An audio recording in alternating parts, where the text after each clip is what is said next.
Taste the Daily. இந்த இயக்கத்துடைய வரலாறு தெரியாமல் நேற்று முளைத்தவன்லாம் இதுக்கு சவால் விடுறான். காலக்கோளாறு என்ன செய்வது? ஆனால் ஒன்று, இந்த கட்சியை எதிர்த்தவன் அல்லது எதிர்க்க நினைத்தவன் மண்ணோடு மண்ணாகி போயிருக்கிறான் என்பது வரலாறு. நான் சாபமிடவில்லை, வரலாறை சொல்கிறேன். ஏதோ புது தொடப்பம் கொஞ்சம் வேகமா பெருக்கும்னு சொல்லுவாங்க. தொடப்பம் கொஞ்ச நாள் தேஞ்சிடும். ஆனால் தமிழ்நாட்டு மக்களுக்கு இந்த இயக்கம் செய்திருப்பதை யாரும் மறந்துவிட முடியாது. நேற்று ஒருவர் அதிகமாக பேசுகிறார், மன்னர் ஆட்சி என்றெல்லாம் பேசுகிறார்கள். அடிப்படையாக சட்டத்துறை என்பதற்காக சொல்கிறேன். எல்லாம் கான்ஸ்டிடியூஷனல் எக்ஸ்பர்ட்ஸ் எல்லாம் இங்கே இருக்கிறாங்க.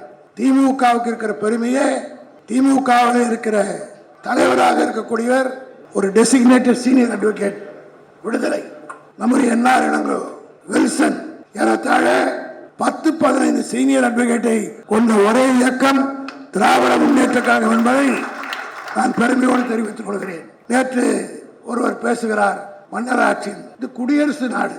தேர்தலில் நின்று 18 வயதுக்கு மேற்பட்டவர்கள் ஓட்டு போட்டு ஒருவரை தேர்ந்தெடுத்து அப்படி மெஜாரிட்டியாக வருகிற ஒரு கட்சி தான் நாட்டை ஆள வேண்டும் என்பது சட்டம். இது கீழே தெரியாம சில முட்டா பயிர்கள்லாம் பேசுகிறார்கள் என்றால் நான் என்ன சொல்றேன்? அடிப்படை அந்த அரசியல் சட்டத்தினுடைய அடிப்படையிலே தான் இன்றைக்கு நம்ம ஆளுகிற முதலமைச்சராக இருக்கிற தளபதி ஆனாலும் சரி, அல்லது துணை முதலமைச்சர் உதயநிதி ஸ்டாலின் ஆனாலும் சரி, மக்கள் மத்தியிலே சென்று வாக்குகளை பெற்று மெஜாரிட்டி கட்சியின் மூலமாக ஆட்சியில் அமர்ந்திருப்பவர் என்பதை புரிந்து கொள்ள வேண்டும். ஆக இதெல்லாம் நாம் தான் சொல்லணும். இன்னைக்கு தமிழ்நாட்டை அவர்களுக்கு இருக்கிற வைத்தறிச்சலே என்னவென்று கேட்டால், திராவிடம் திராவிடம் என்ற சொல் எங்கு பார்த்தாலும் ஒலிக்கிறது. இதை தாங்கிக் கொள்ள முடியாத ஒரு கூட்டம், எங்கேயாவது தொழில் தகராறு, அவர் பேசுறத பார்த்தா சினிமாவில் இருக்கிற தொழில் தகராறு காரணமா ஒரு கட்சி ஆரம்பிச்சா அந்த கட்சியில உருப்படுமா? வெளிப்படையாக சொல்றார். சினிமாவை ஒரு குறிப்பிட்ட கையிலே போயிருக்கிறது. ஆக அவர் கட்சிக்காக மக்களுக்காக வரல, தொழில் ரீதியாக ஏற்பட்ட ஒரு போட்டியின் காரணமாக கட்சி ஆரம்பித்தவன் எல்லாம் தொழில் செய்து அரசியலை தொழிலாக கொண்டிருக்கிறவர்கள் சில பேர் தொழிலாக்க வேண்டும் என்று நினைக்கிறார்கள். ஆனால் திராவிட முன்னேற்ற கழகம் தான் சமுதாயத்துக்காக பாடுபட்டது என்பதை இந்த தலைப்புகள் எல்லாம் இங்கே இருக்கிறது. சட்டத்துறை, குறிப்பாக நம்முடைய என்ஆர் இளங்கோ அவர்கள் பொறுப்பேற்றுக் கொண்டதற்கு பின்னால் இது போன்ற கருத்தரங்கள் மிக சிறப்பான வகையிலே, பயனுள்ள வகையிலே ஏற்பாடுகளை செய்து, அதிலும் குறிப்பாக நம்முடைய மருது கணேஷ் அவர்கள் சட்டத்தினுடைய துணை செயலாளராக நியமிக்கப்பட்டவுடன் இந்த நிகழ்ச்சியை ஏற்பாடு செய்ததற்காக அவரை நான் மனதார பாராட்டுகிறேன். இதுபோல் பணியாற்றுவர்களுக்கு வாய்ப்பு கொடுத்தால் நிச்சயமாக செயலாற்றுவார்கள் என்பதை நிரூபிக்கின்ற வகையிலே இந்த நிகழ்ச்சி நடைபெற்றுக் கொண்டிருக்கிறது. அதே போல சட்டத்துறையினுடைய இணை செயலாளராக அவர் ஏற்கனவே தலைமை கழக வக்கீலாக இருந்தார். ஆனால் சரியாக பணியாற்றவில்லை என்றாலும் கூட அவருக்கு சட்டத்துறை இணை செயலாளர் பொறுப்பு கொடுத்தவுடன் அந்த பொறுப்புணர்ச்சியோடு அவருடைய மண்டலத்துக்கு உட்பட்ட டெல்டா பகுதியில் நாளைய தினம் இதே போல ஒரு கருத்தரங்கம் நடைபெறுவதாக இருந்தது. நான் குறிப்பிடுவது சூர்யா வெற்றிகொண்டான் அவர்களை. ஆக புதியவர்களுக்கு வாய்ப்பு கொடுத்தால் நிச்சயமாக, புதிதாக அல்ல, புதியவர்கள் பழையவர்களுக்கு புதிய பதவி கொடுத்தால் இப்படி செயலாற்றுவார்கள் என்பதற்கு இப்படிப்பட்ட நிகழ்ச்சிகள் மிக சிறப்பாக, ஏற்கனவே ரவிச்சந்திரனை போன்றவர்கள், சட்டத்துறையில் இருக்கக்கூடிய மற்றவர்கள் எல்லாம் சிறப்பாக பணியாற்றக்கூடியவர் என்றாலும் கூட, எனக்கு நான் அமைப்பு செயலாளராக ஏறத்தாழ 10-11 ஆண்டு காலம் பணியாற்றினாலும் கூட இன்னும் இந்த துறையின் மீது எனக்கு இருக்கிற பற்றும் பாசமும் போகவில்லை. அதற்கு காரணம் இதுதான். கழகத்தோழர்களை காப்பாற்றுகிற ஒரு அணி. மருது கணேசன் குறிப்பிட்டதைப் போல நம்முடைய தலைவருக்கு இன்றைக்கு நினைவிடம் பெற்றுத்தரப்பட்டிருக்கிறது என்று சொன்னால் இந்த சட்டத்தினுடைய சாதனை என்பதை யாரும் மறக்க முடியாது. இங்கே என்னை அறிமுகப்படுத்துகிற போது கூட ஜெயலலிதாவை பற்றி சொன்னார். தயவுசெய்து இனிமேல் அதை விட்டுருங்க. காரணம் என்னென்னா, புது எதிரிகளை நான் தேடிக்கொள்ள விரும்பவில்லை. காரணம், சில இடங்களில் போகிற போது அந்த அம்மா மேலே பாசம் உள்ளவர்கள் இவன் தானா அவன் என்று பார்க்கிறார்கள். ஆகவே அந்த அம்மா யாரு அவர்களே மறந்து விட்டார்கள். அந்த கட்சிக்காரர்களே மறந்து விட்டதுக்கு பிறகு மீண்டும் மீண்டும் அதை சொல்லிக் கொண்டிருக்க வேண்டாம். இந்த சட்டத்துறை விழா நடத்துகிற போது உள்ளபடியே நான் மகிழ்ச்சியோடு தெரிவிக்க விரும்புகிறேன்.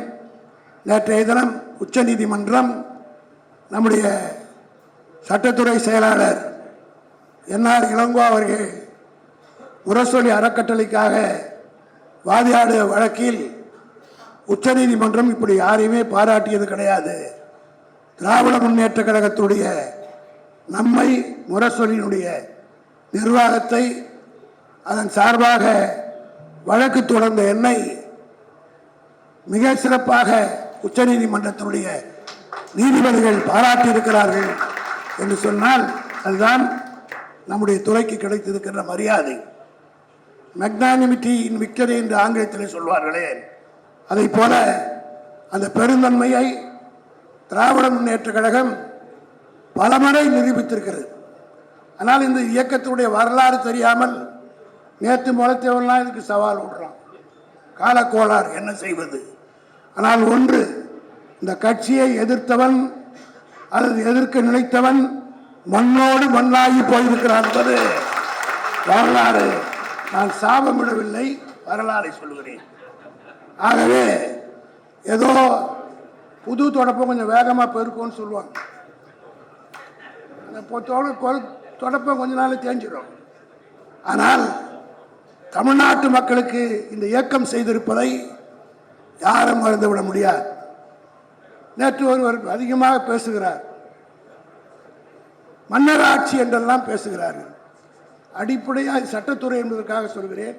எல்லாம் கான்ஸ்டிடியூஷனல் எக்ஸ்பர்ட்ஸ் எல்லாம் இங்கே இருக்கிறாங்க. திமுகவுக்கு இருக்கிற பெருமையே திமுகவில் இருக்கிற தலைவராக இருக்கக்கூடியவர் ஒரு டெசிக்னேட்டட் சீனியர் அட்வொகேட் விடுதலை, நம்முடைய என்ஆர் இளங்கோ, வில்சன், ஏறத்தாழ 10-15 சீனியர் அட்வொகேட்டை கொண்ட ஒரே இயக்கம் திராவிட முன்னேற்ற கழகம் என்பதை நான் பெருமையோடு தெரிவித்துக் கொள்கிறேன். அப்படிப்பட்ட நாம் நேற்று ஒருவர் பேசுகிறார், மன்னராட்சி. இது குடியரசு நாடு. தேர்தலில் நின்று 18 வயதுக்கு மேற்பட்டவர்கள் ஓட்டு போட்டு ஒருவரை தேர்ந்தெடுத்து அப்படி மெஜாரிட்டியாக வருகிற ஒரு கட்சி தான் நாட்டை ஆள வேண்டும் என்பது சட்டம். இது கீழே தெரியாமல் சில முட்டா பயல்கள்லாம் பேசுகிறார்கள் என்றால் நான் என்ன சொல்றேன்? அடிப்படை. ஆக அந்த அரசியல் சட்டத்தினுடைய அடிப்படையிலே தான் இன்றைக்கு நம்ம ஆளுகிற முதலமைச்சராக இருக்கிற தளபதி ஆனாலும் சரி, அல்லது துணை முதலமைச்சர் உதயநிதி ஸ்டாலின் ஆனாலும் சரி, மக்கள் மத்தியிலே சென்று வாக்குகளை பெற்று மெஜாரிட்டி கட்சியின் மூலமாக ஆட்சியில் அமர்ந்திருப்பவர் என்பதை புரிந்து கொள்ள வேண்டும். ஆக இதெல்லாம் நாம் தான் சொல்லணும். இன்னைக்கு தமிழ்நாட்டை அவர்களுக்கு இருக்கிற வைத்தறிச்சலே என்னவென்று கேட்டால், திராவிடம் திராவிடம் என்ற சொல் எங்கு பார்த்தாலும் ஒலிக்கிறதே. இதை தாங்கிக் கொள்ள முடியாத ஒரு கூட்டம், எங்கேயாவது தொழில் தகராறு, அவர் பேசுறத பார்த்தா சினிமாவில் இருக்கிற தொழில் தகராறு காரணமாக ஒருத்தர் கட்சி ஆரம்பித்தா அந்த கட்சியில் உருப்படுமா? வெளிப்படையாக சொல்கிறார். சினிமாவை ஒரு குறிப்பிட்ட கையிலே போயிருக்கிறது. ஆக அவர் கட்சிக்காக மக்களுக்காக வரல, தொழில் ரீதியாக ஏற்பட்ட ஒரு போட்டியின் காரணமாக கட்சி ஆரம்பித்தவனெல்லாம் தொழில் செய்து அரசியலை தொழிலாக கொண்டிருக்கிறவர்கள் சில பேர் தொழிலாக்க வேண்டும் என்று நினைக்கிறார்கள். ஆனால் திராவிட முன்னேற்ற கழகம் தான் சமுதாயத்துக்காக பாடுபட்டது என்பதை இந்த தலைப்புகள் எல்லாம் இங்கே இருக்கிறது. அந்த தலைப்பின் கீழ் உரையாற்ற இருக்கிறார்கள். அவர்களுக்கெல்லாம் வழிவிட்டு இந்த நிகழ்ச்சியை ஏற்பாடு செய்த அனைவருக்கும் என்னுடைய பாராட்டை தெரிவித்து தொடர்ந்து சட்டத்துறைக்கு தான் இது ஒரு சேலஞ்ச். நாம் தான் மக்கள் மத்தியிலே இது கொண்டு போய் சேர்க்க வேண்டும்.